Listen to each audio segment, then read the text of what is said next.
Mambo ya kuchukuliwa uwanja wetu wa Jomo Kenyatta International Airport, hiyo ni historia. Wasijaribu tena, hata kama ni ushawishi wa Raila, wasijaribu kuleta hayo maneno, because that is a done deal. It will not happen.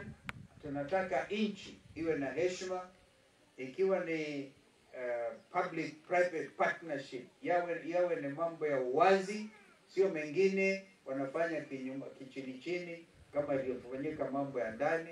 Mimi na ndugu yangu Eugene tulienda hadi kwa mahakama, na mahakama kabla uamuzi utolewe, Ruto mwenyewe akaondoa ndani. Kwa hivyo hiyo maneno hatutaki tena kama wananchi kuyasikia.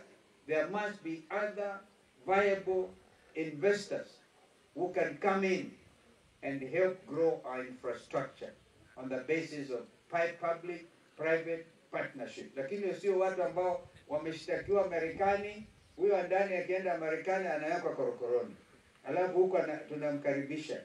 I say this thing because my brother Eugene had raised the issue. Vile Kenyan investors watajaribu, na wako tayari wengine wafanye in the area of real estate. Wakenya wana ujuzi na ujasiri mwingi, lakini kulazimishwa mambo ya affordable housing kwa nguvu. Mkamba anasema na kaka kuikia, unajua ikawikia hii kifua ukiangusha mtu unamkalia unamlalia na kifua. Yaani kama utaki unalaliwa. Mwalimu ambaye ako Kianyaga anatozwa ushuru wa kujenga nyumba ambayo hata ikalia, and they have no hope. Haya maneno tunasema these are issues we'll be dealing with kama the government in waiting. Sisi tutafanya hiyo maneno na kusema we will not accept housing tax in its present form. So whatever it is, hatutaki kujibiana na wenzetu. Wao tunawatakia heri, na sisi tutangangana kuhakikisha upande wa wananchi wako, mahali wananchi wanavinyiliwa, tunasikia uchungu.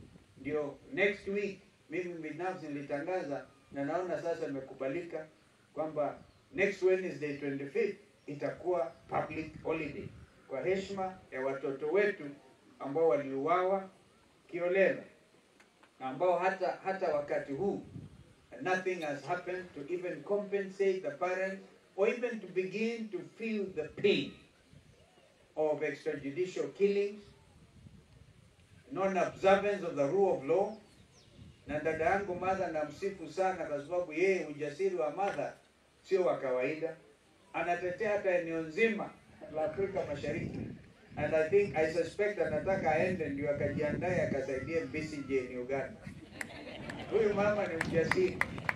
Tushukuru Mwenyezi Mungu kwa sababu ya mama kama. I'm saying that because you're at home.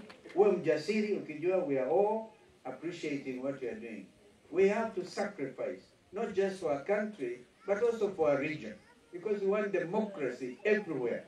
In the East African region, in the African continent, na yale ambayo yanaendelea duniani, tuombe kwamba nuclear bomb haitatupwa either na Israel ama na Iran or by whoever, because I'm personally praying, because President Trump anasema anafikiria mambo haya, aone kama atatuma majeshi ya Marekani kuingilia vita ya Israel na Iran. Inaweza ikasababisha, as he said himself, third world war. Kwa hivyo let there be restraint. Father, we pray, let us pray for justice to really reign in every corner of the world. Sio kwamba sisi hapa ikifanyika mambo kama kule itakuja pia yatatuumiza kama vita vya Ukraine na Russia. These are difficult times. But while the Lord tarries, we have a duty to live together as a people called the Republic of